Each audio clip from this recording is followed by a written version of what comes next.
Hey everybody, this is Danny with Legendary Muscle, and today I'm here with Dave and his beautiful 1972 DeTomaso Pantera. Thanks for being on the show. Hey, thanks for having me, Danny. Appreciate it. And the car. Appreciate that. Oh God, yeah, the car is a beautiful car, and I don't really see too many of these cars on the road, which leads me to my first question. How did you get it? Well, first of all, there's only about 2,800 of them made. That's a guesstimate. DeTomaso was like Carroll Shelby in a lot of ways. Really wasn't caring too much about order of things and manufacturing and labeling. So sometimes it's tough to figure out the exact amount. But not many on the road in the beginning. And then, of course, over 50 years, a tradition, a situation where a lot of these vehicles are gone, unfortunately. I purchased this vehicle in 1984. So it's been 40 years now since I've had the vehicle. And I purchased it at a Ford dealer in Glen Burnie, Maryland. And the weird thing about the purchase was I went to look on a Sunday when dealers were always closed on Sunday. And I was told that the car was in the showroom. And I couldn't see it in the showroom from the outside. So Monday morning, I called the dealership to find out if they really did have a Pantera. Well, first guy didn't even know what I was talking about.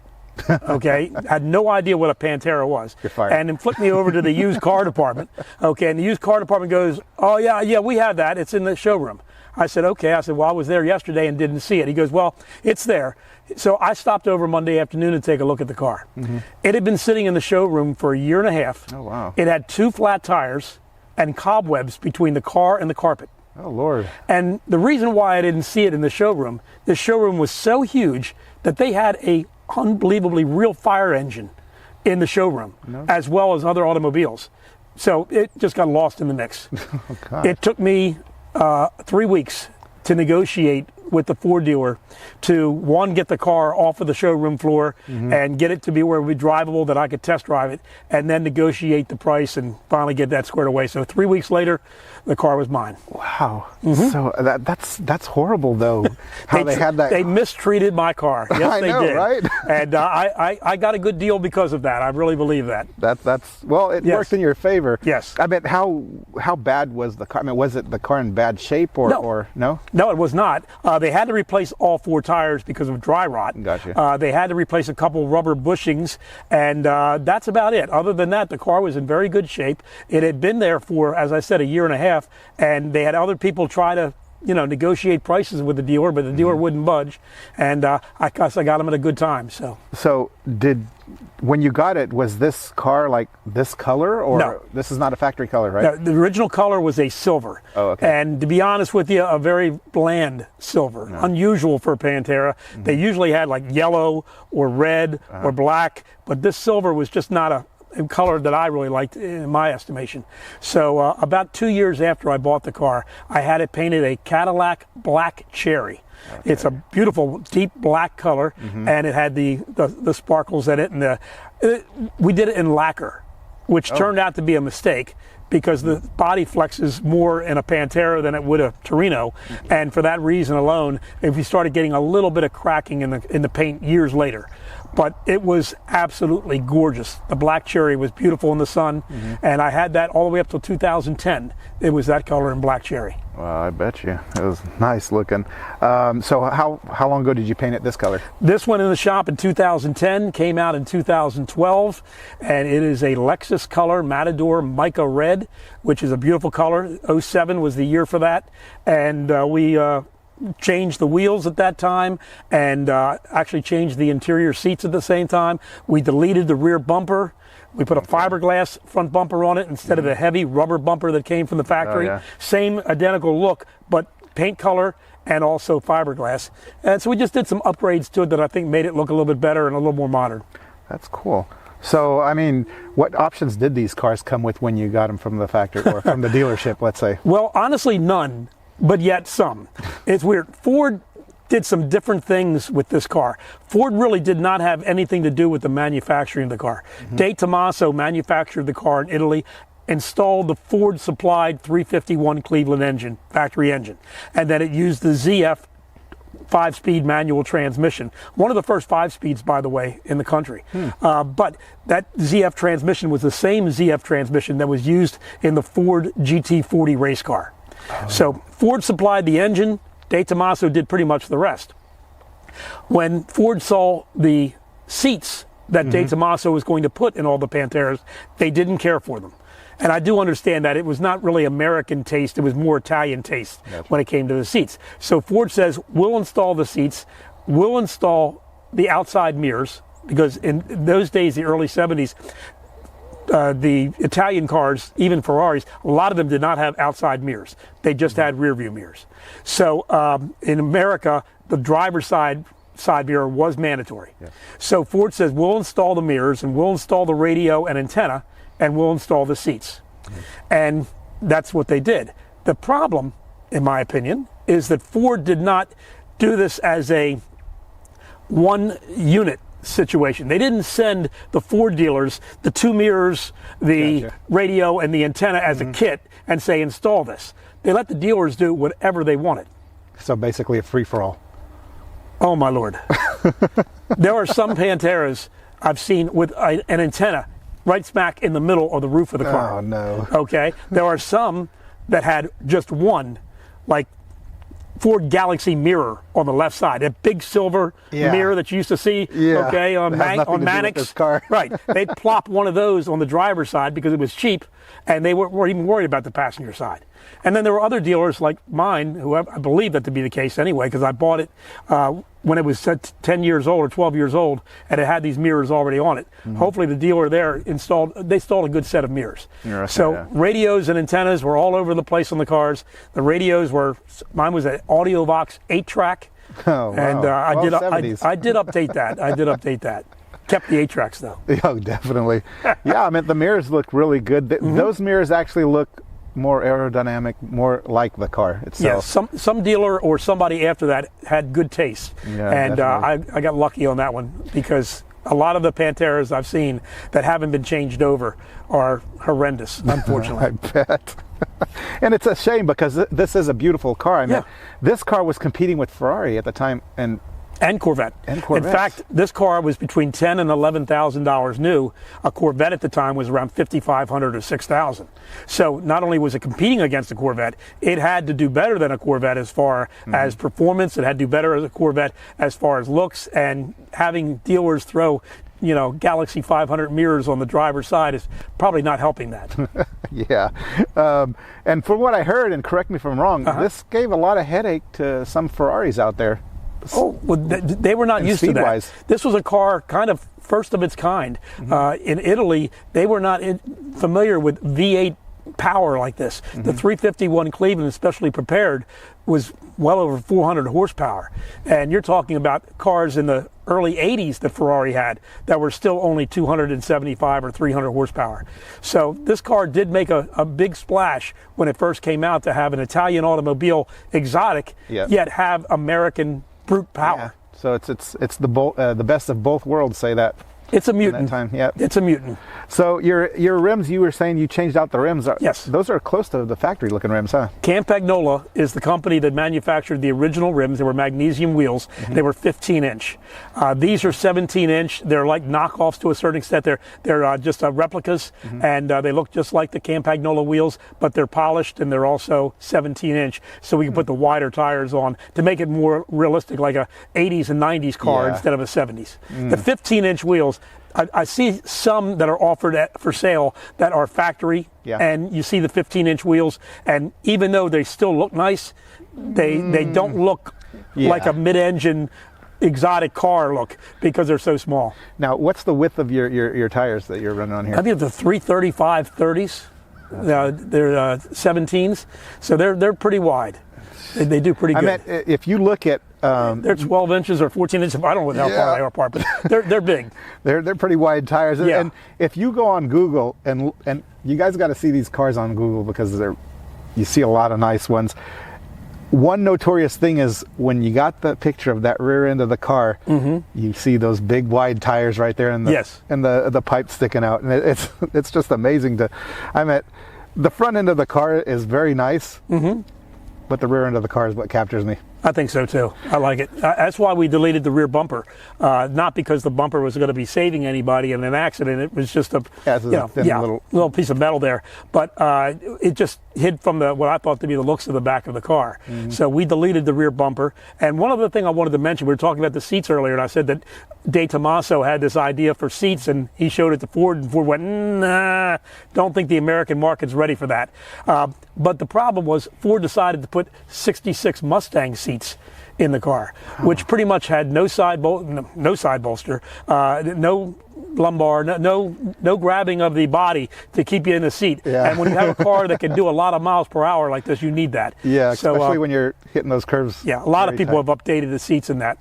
So speaking of updates, what about your suspension and your brakes? Did you update anything on that, or is it? About 20 years ago, I updated the brakes, but they weren't a big update. They were already pretty substantial at its time. Four-wheel disc, and again in 1971 and 72 when the car came out, that wasn't common, right? So they didn't need to be updated that much. DeTomaso did a good job on the production of the car and updating it. It had electric headlights, which most cars at that time had the vacuum, and they were very reliable. It had the 5-speed manual transmission, again pretty rare in the early 70s, and it also had the four-wheel disc. So those were things that you didn't see every day in a car. In those days. That's awesome. So now going to the interior, what kind of upgrades do you have on the interior? Just the seats. Just the seats? That's really about it. Everything else is pretty well stock. And was that, so that's exactly how you got it, the dashboard, there was no cracks in it, no nothing, no. That's in good shape. That's awesome. And the seats, I'm going to tell you what the seats are out of. It's not embarrassing in any way, but it shows you how things improved in just like 15 years. The seats are out of an 86 Toyota MR2. And they even say, if you look real fine, if you get a picture of this, Flora, you're going to find out that it says Twin Cam 16 on the side of the seat headrest. Nice. Twin Cam 16. But they fit perfectly They fit perfectly in the car. They do well. They also have the side bolster and lumbar and really good quality seats. So that's what they came out of. That's awesome. So, okay, we've talked about the engine, but I think the viewers really need to see the engine to appreciate it. You think we can have a look? Sure. All right. Oh, wait. So this engine looks a little backwards here. Yes, it is. This is different. Well, true, a mid-engine car.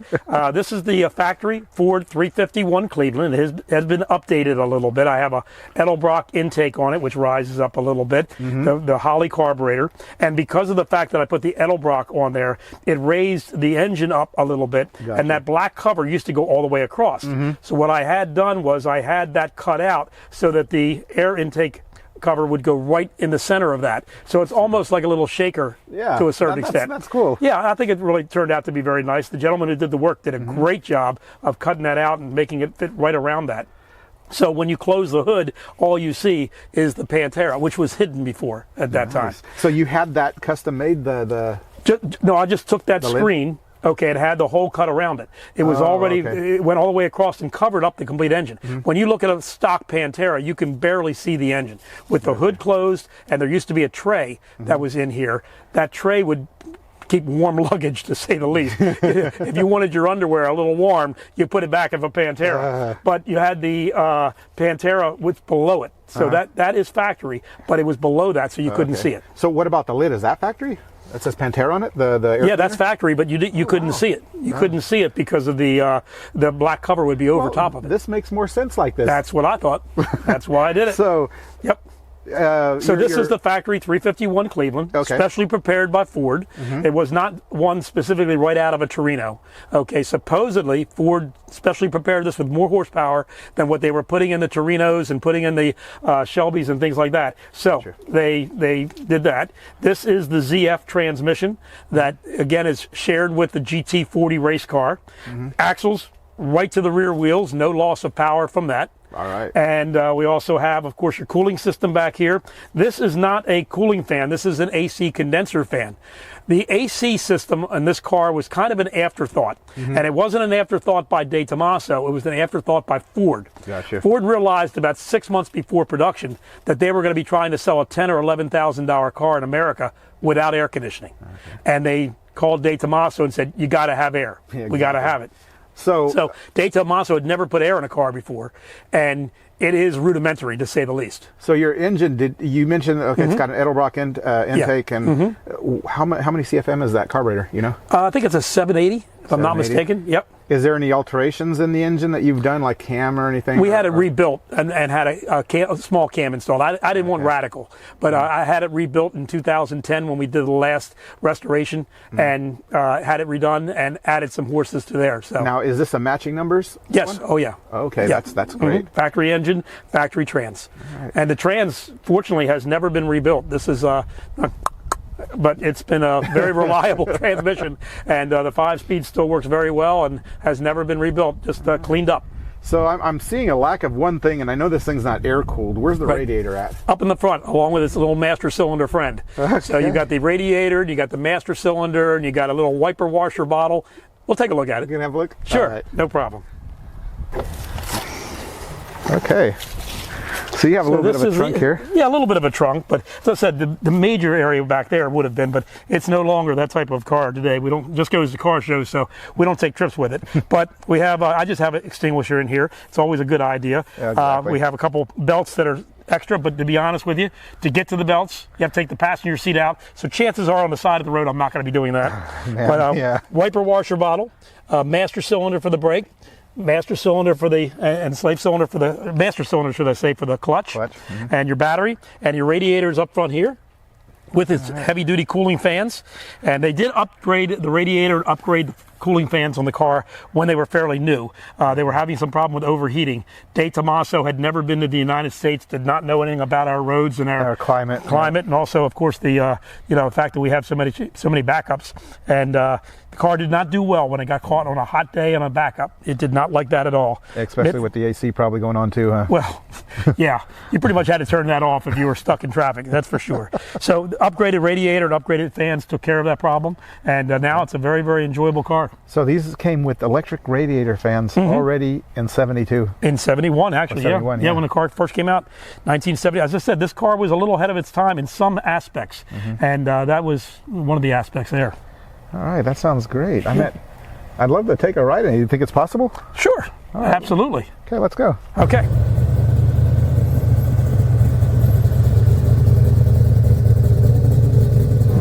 Well, thanks for bringing us on this trip, man.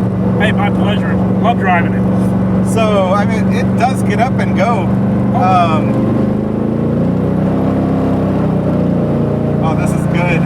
Absolutely. Well, it's a light car, and it's a high-powered 351 Cleveland, and those two together make it a very, very fast car. Yeah, we're doing curves right here, and it's driving so firmly, while you're turning and everything. Yes. I mean, this is made for curves, let's say that. It's a manual rack and pinion car.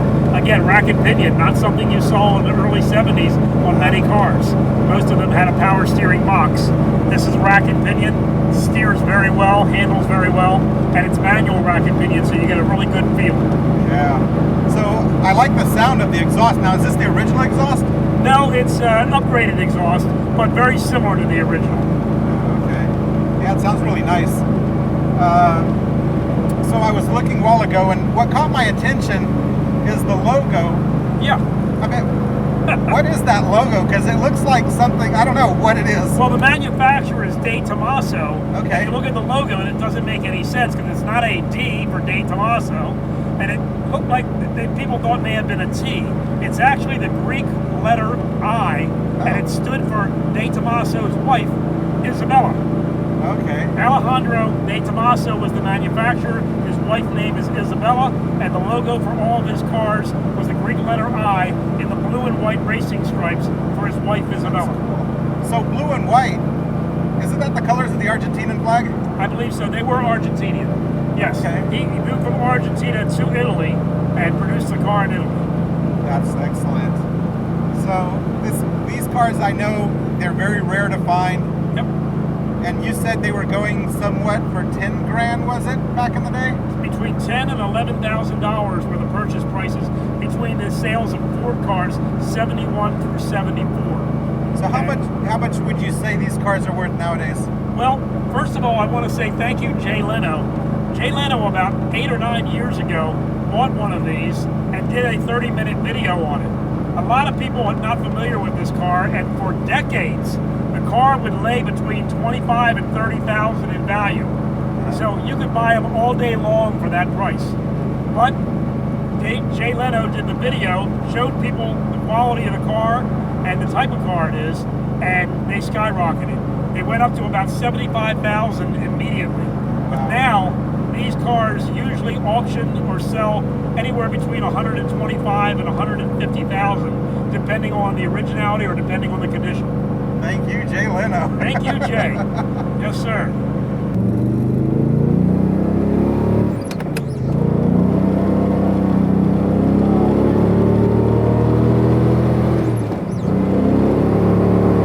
Oh, wow, that really picked up good.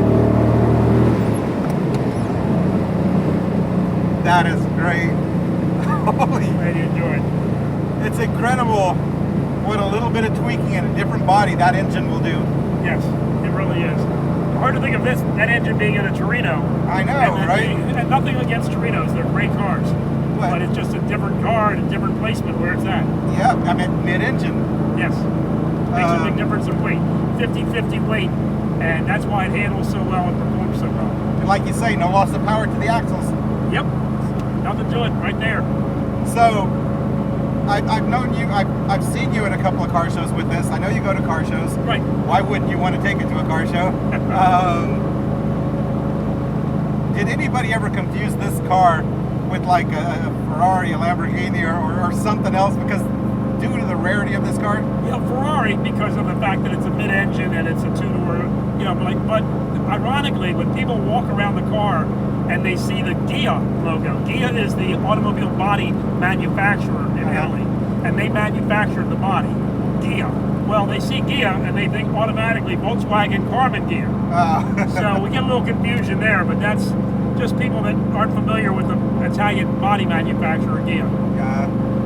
So what would you say would be your most memorable moment with this car? I mean, I know you've had a lot because you've had the car for so long, but when you close the garage door or when you open it, what is the first memory or thought that comes to mind when you see your car? Well, I think one of the fondest memories I have of this car is being on the track. It really is enjoyable. I was on Charlotte Motor Speedway with this car. I was on Pocono with this car. And so I've really had some enjoyable memories. But probably the most fun I ever had is I went to a drag race. Actually went a drag race. It was 7580 Dragway, and they had a car show and they had an autocross. And the Corvette Club set up the autocross. So it had a really nice straightaway for cars that had V8 engines. And I asked if I could be in it, and they said sure. And I did 2 runs on the autocross and kicked all their butts. And you just let that thing open up? I was like 4 or 5 seconds ahead of the fastest Corvette they had there. And they didn't let me compete after 2 runs. But it was fun. We had a good time. Because the aerodynamics on this car are excellent. I mean, they're great, and it's like an arrow. So that being said, I mean, it is a phenomenal car. It is. And I feel that it should have lasted a little bit longer.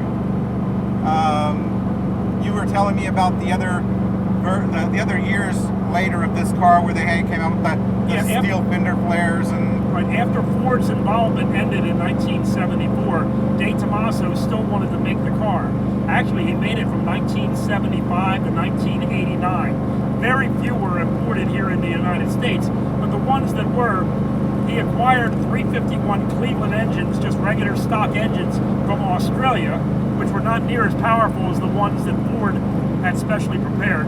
And then on top of it all, as the years got on, he tried to keep up with the Lamborghini Countaches of the time, and he added wings and added weight, added exotic interiors, and it wasn't as powerful or it wasn't as exciting as the 71 to 74s, but it was very nice to look at. They called them a GT5. Okay. And then you had the GT5S, right? Was it? Yeah, they had the GT5S, which again, they upgraded interiors, upgraded the exteriors, bigger wheels, the wider moldings and things like that. Well, that's going to happen because you're putting a weaker engine in it and you're adding more weight. Right. It's going to go. So, well, I really want to thank you for this time you spent with us. Thank you for getting the car out of the garage and taking a drive. It puts a smile on my face every time I get behind the wheel, no doubt. So is there anybody you want to give a special shout out to? I would say Butch Hyde, the gentleman who repainted this car in 2010 through 12. He's from Maryland. He does an unbelievable job. I call him Butcher Man, and he is incredible. So I want to thank him. And the guys at my shop that helped me with mechanical repair back then, they did a great job, Vehicle Service Plus. So it's all been good. I've enjoyed this car for 40 years, and we've been through a lot together. And I like to tell people, longest relationship I've ever had. All right, everybody, you heard it from Dave, Danny. If you liked and enjoyed this video, like and subscribe. We'll see you later. Thanks, guys.